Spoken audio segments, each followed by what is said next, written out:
Want to check? Now somebody's telling me to wear the AirPods. Somebody's saying no echo, Karan. Echo. I'm only reading echo. Somebody's saying it's fine. No, it's not. Okay. Should we just continue then and hope people can hear us? But there is echo. Is it just, can you all check if you're It's fine from both ends now. it's Tanvi audible. Parora has Someone said is saying it's fine it's fine, from her. no echo. And someone has just abused me and said there's no echo. But chalo, okay. I'm used to that. All right. So, Kareena, back to your feelings of insecurity and how you felt. So, were there moments where there were lots of breakdowns, Len? There were like breakdowns. Did you feel like a little emotionally battered in moments as well? You found yourself weak and crying and like lost in this process? Yeah, I think so, because this, like I said, the second time when I delivered Jay was in February. I was worried that I was going into a hospital. Yeah. I was like, what's going to happen in, the OT? Is it going to be okay? Because you were hearing so many stories constantly, in COVID times, and it was the peak of COVID. Just that worry of even carrying him out for the first time out of the hospital, it was just overwhelming to know that, is it okay? I mean, we can be masked, he can't be masked. Is everything going to be fine?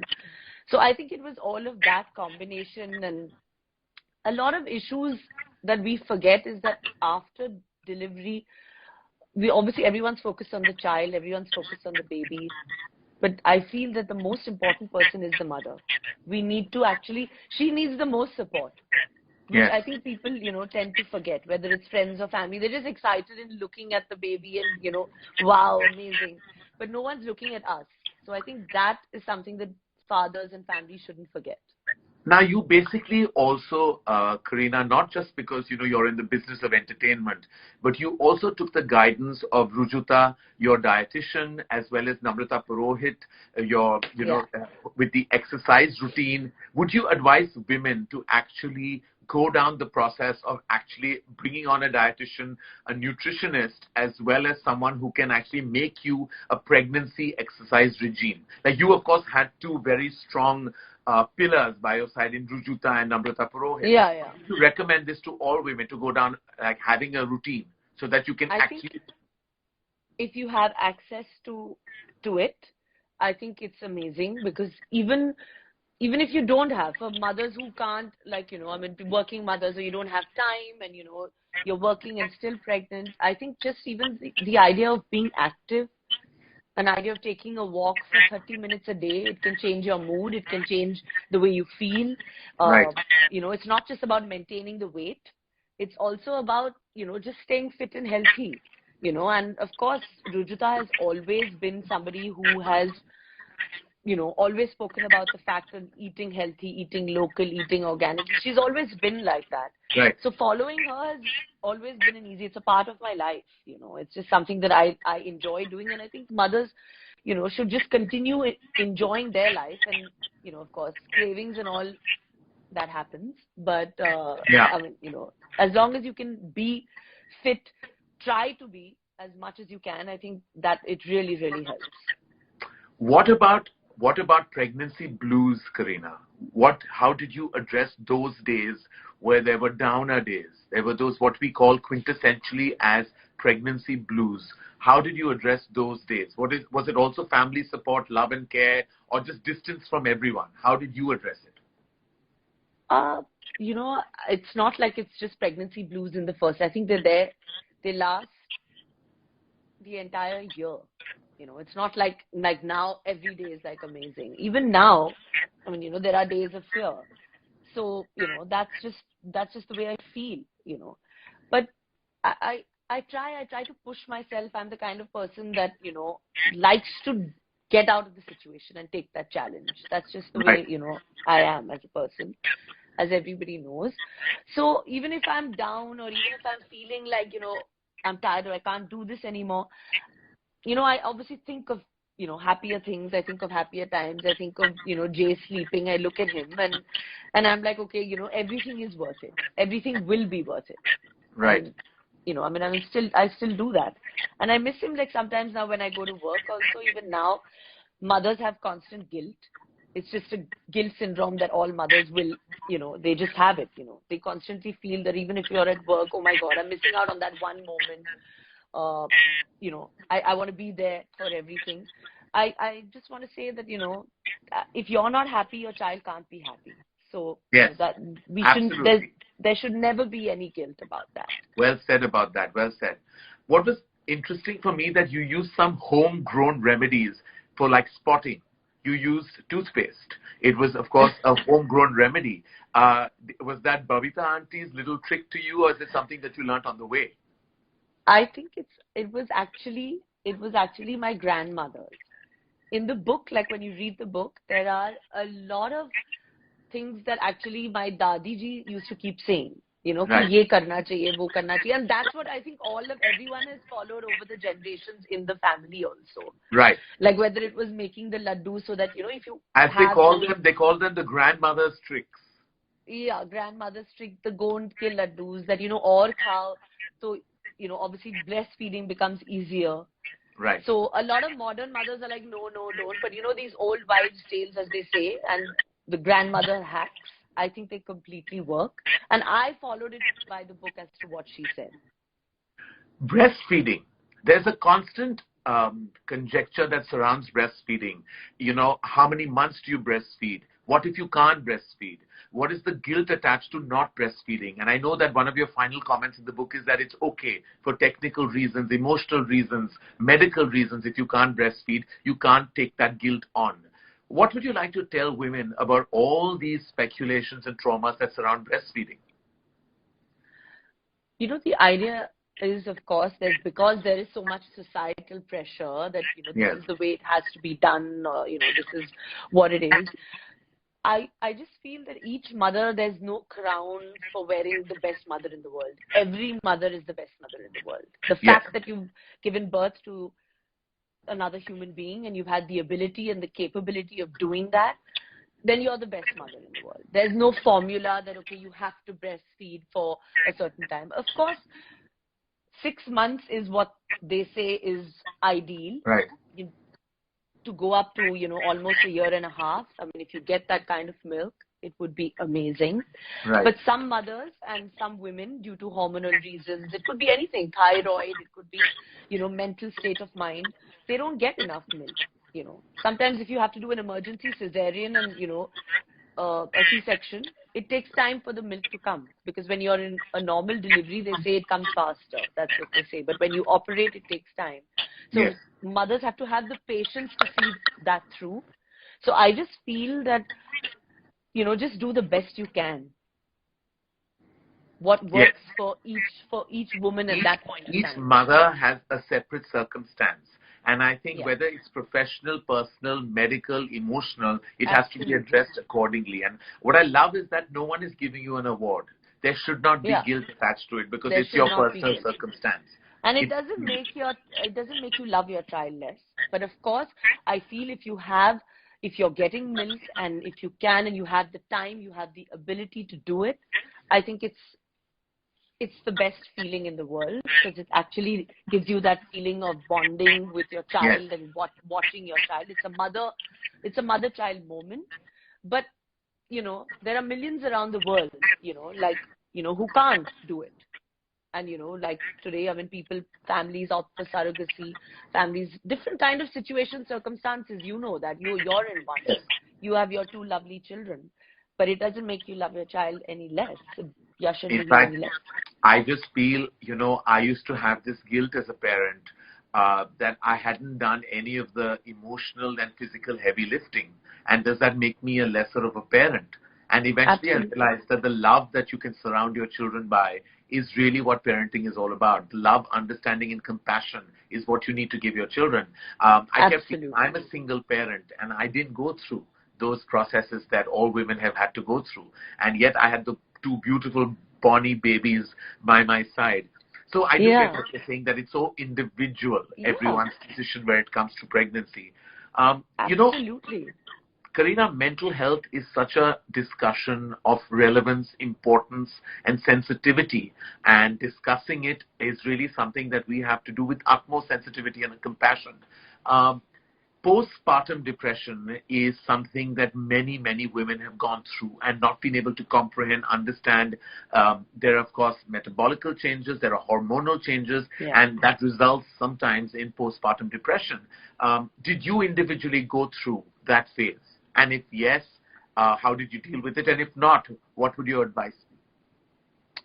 I think sometimes mothers, even while they're in their last trimester, experience a lot of anxiety and depression because, you're about to deliver the baby. You're getting prepared for a new arrival into your life. How are you going to react? So it starts, I think, in the last trimester. A lot of us go through that. And post, like I said, it can last 6 months, it can last a year. Correct. And, like I said, sometimes even now I feel overwhelmed, I think that, okay, I've gone through 2 pregnancies, I have 2 children. Like, how is it going to be? Even though I know it's the most normal thing. My sister, I've seen my sister, I've seen it, but I know, but still, it's just a thought sometimes that, kind of scares you that, how is this journey going to be? And am I going to be good at it? Or is everything going to be okay? But like I said, friends and my family and I constantly keep surrounding myself with people. And, I just being positive. You know me, I'm very, very positive. Yes, and very always optimistic, positive, and always looking at the bright side of things. Exactly. So that's the only way to, kind of be Tackle and surround yourself with people like that. The other thing that there is always myths that surround, and women feel the guilt when they have to opt for a C-section, a cesarean, as opposed to a normal delivery. There are always things told to you by old grandmother tales, like we are saying again, where you say that, going through the beats of actually having a normal delivery is what really satiates a mother. It's when you really feel attached to your child. But again, there are medical circumstances. Again, there are issues that crop up. And you've had 2 cesareans, 2 C-sections. And I know that the very first one you weren't happy with, but it was medically advised you to go down that path. Your book speaks about the cesarean trauma that you went through. Now, what would you tell women when they actually are confronted with this cesarean situation and they actually bear that guilt that am I not going to feel that umbilical cord connection if I don't have a normal delivery?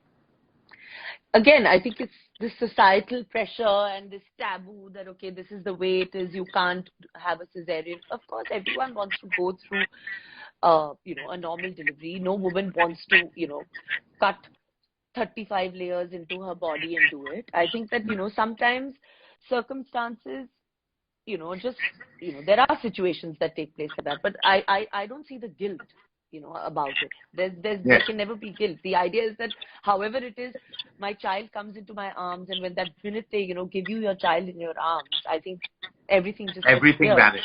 And in fact, it's just the idea is that every mother should in fact have a choice to opt for however they want, however they're comfortable with. Right. Exactly. Not just, of course, sometimes they have to do an emergency cesarean like we had to do in the first one for my first one. With them. So I think sometimes, even now, I think the mother should be given the choice as to how she wants and how she feels. The other thing your book very bravely, and I say brave only because of the environment sometimes we're surrounded by, where they talk about sex as a taboo topic, pregnancy and sex and your regular sex life is always addressed, and it's like many women, like it's off limits for so many women in the 9-month drain that they go through, the 9-month duration of their pregnancy. You yourself spoke about how you lost your sex drive, and your husband was very understanding through those days. Now, what is it, the notions that surround a sex life during a woman's pregnancy, and then what does a woman feel herself? Can you expand on that and express to everyone watching today? I think that, again, people just feel like, okay, if when you're pregnant, they don't realize the kind of, like you said, moods, emotions, feelings, what you actually feel about yourself. That's so important. Right. Some days I would feel super amazing and sexy and feel like, oh my God, I'm looking so, hot with this belly and I feel amazing. And I would tell Seth that I'm feeling really amazing, or he would say, you're looking beautiful. But there were times like in, post like 6, 7 months where I felt like of course I was exhausted and I couldn't get myself, to like get up sometimes in the morning. But sometimes you're just like, it's just a feeling of repulsion, you're just like in a mental state where you just, don't know what to think. Right. And it's so, like I said, it's so important to have a supportive man. And most men should not put pressure on their wives to A, look beautiful while they're pregnant, B, feel they're any less than, like when they're not pregnant. That pressure shouldn't be there. Or the fact that, this is it and our regular sex life has to be completely like super active. It has to be according to the way what the woman feels and what she's feeling at that minute. And if your husband doesn't understand that, then how can he be the father of your child? How can he probably not? I mean, he has to love you in every form, aspect, every way. So I just feel that, it's a topic that probably, I've written in the book because most women feel scared to talk about it. Yes.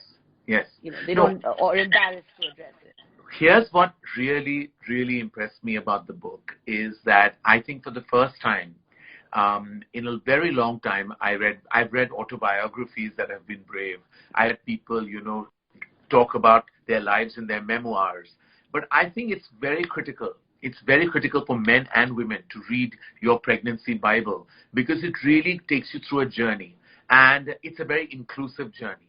And that's what I loved most about it because I felt like it gave me as a reader, a viewer, into your pregnancy durations for both your babies.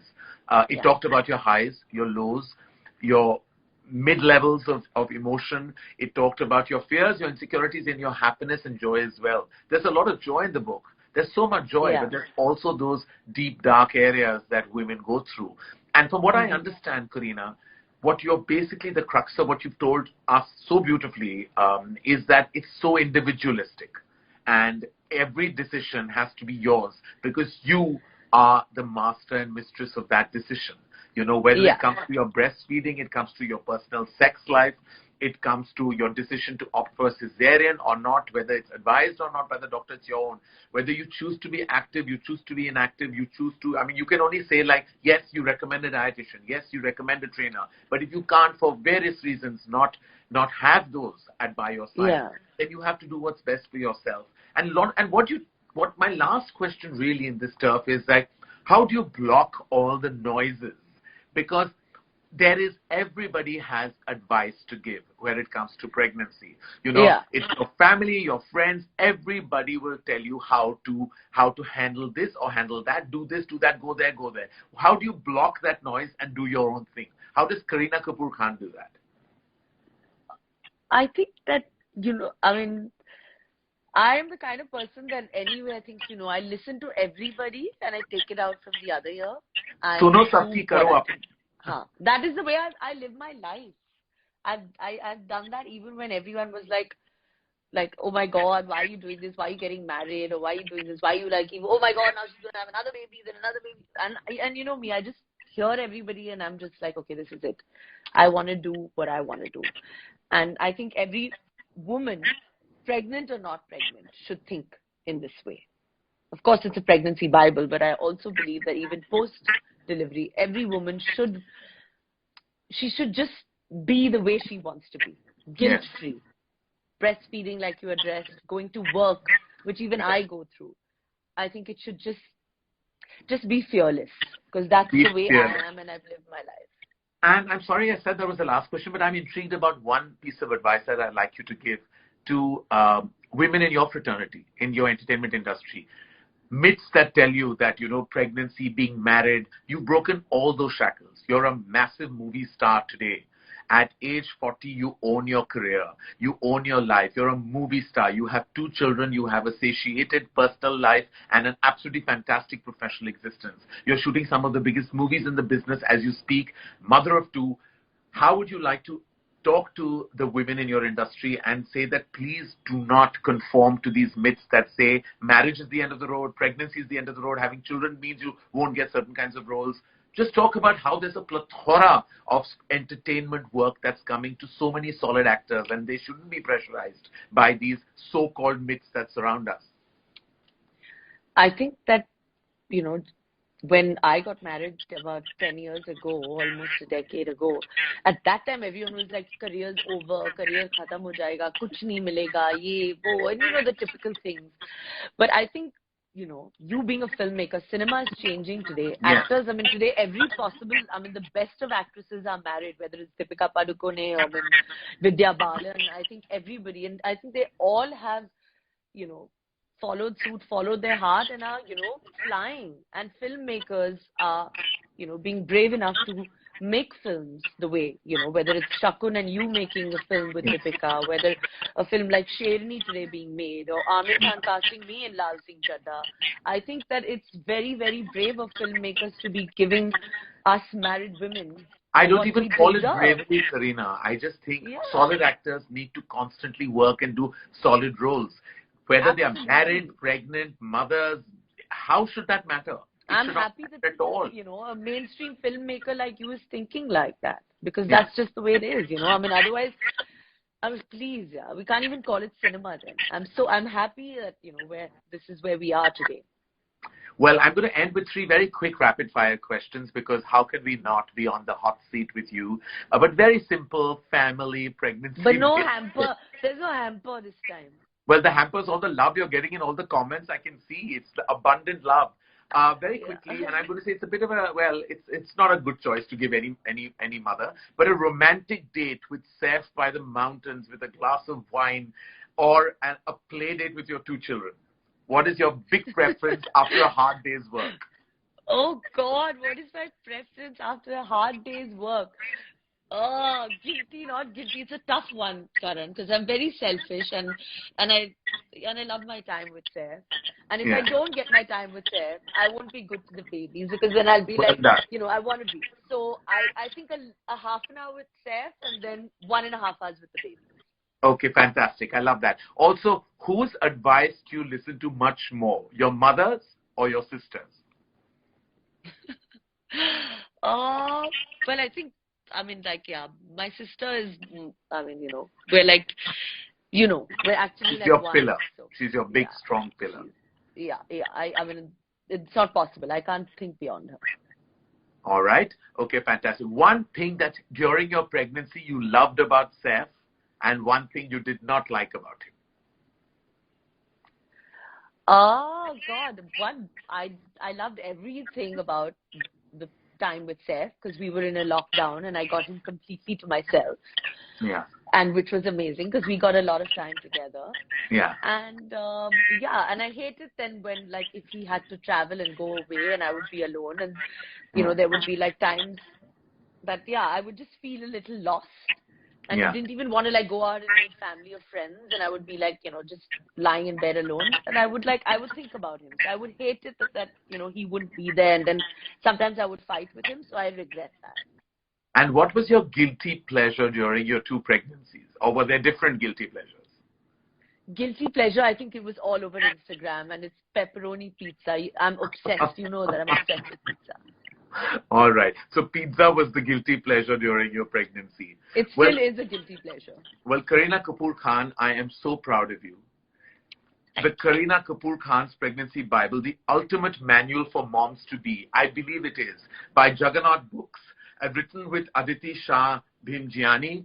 I really think that hats off to Juggernaut Books, to Chiki Sarkar, for actually even coming out with this fantastic idea to tell this story through you and your experiences. And I think every woman, every man, and I don't make this about women, because I think men need to read about pregnancy much more than women do. Much more. Their level of compassion really has to be at an all-time high where it comes to their wives, their spouses, their girlfriends, their partners' pregnancy. So, I salute you. And I think everyone out there, the brave Kareena Kapoor Khan, who has actually broken myths, broken shackles, emerged victorious, maintains her superstar status, and yet has maintained a solid role as a mother, as a daughter, as a wife. Kareena Kapoor Khan, it was an absolute pleasure to do this Insta Live with you. We actually have so many questions. I wish we could take just 1 or 2 very quickly from the audience. Guys, you have a question. This is your last chance. We're going to actually ask you just take. I'm only getting lots of love coming your way, Bebo. Just love, Yes. hearts, emojis. Yeah, they're all. Bebo, you look so cute. I mean, you're not cute. You're gorgeous. Okay. Anyone has a question? Anyone in the house who has a question to ask Kareena Kapoor? Oh, somebody just said Shersha will be a blockbuster. I love that. Oh, skin. Somebody's asked you for skincare tips. Do you have any skincare tips? Skincare tips. Well, I think my mom has wonderful skin, so I'm quite like, I think I'm born after her. Qureshi S wants to know about skincare tips. Skincare tips. I drink lots of water. I drink 3 liters of water a day. Yeah, lots of yoga and almond oil. Almond oil. Okay, fantastic. How do you stay positive is the last question. It has come from Rashi Das World is the handle. Rashi wants to know, how do you stay positive? I think that, I derive positivity from surrounding myself with a lot of positive people around me and not focus on the trolls, not focus on negative people. Like, I just shut my door. They don't exist for me. And I think that makes me really happy. So, yeah, I'm around happy people. And sorry, the last question from Shikha Smother is like, how do you deal with weight gain post-pregnancy, which also happens? Did that happen to you? Of course. Yes. I mean, I put on 26 kgs and I'm still on my way to getting fit. But yeah, I mean, I think I go back, you try to take out at least 40 minutes 4 times a week and squeeze in a little bit of a nice workout and don't push yourself too hard. I think that is key. And give it some time because, if it takes 9 months to make a baby and, stretch the body, it will also take 9 months to 1 year to get back. So easy on yourself. All right. Fantastic, Bebo. Thank you so much. And I beseech everyone, I'm going to say this again, make this yet another flash for the Kareena Kapoor Pregnancy Bible, Kareena Kapoor Khan's Pregnancy Bible, Juggernaut Books. Well done, Chiki Sarkar, and thank you to the team, and also to your co-writer, Aditi Shah Bhimjiani, yes, who actually helped being the voice of reason and the voice behind this book. Aditi was actually the voice behind the book, and she's, a heartfelt thank you to her for actually, putting this whole thing together for us. Thank you, Aditi. Thank you, Jagannath. And most importantly, thank you, Kareena. Thank you so much to all Karan, the thousands of fans. And I love you too. And we will now chat on the phone right after this. Thank you. Thank you. Karan. Bye-bye. Take care.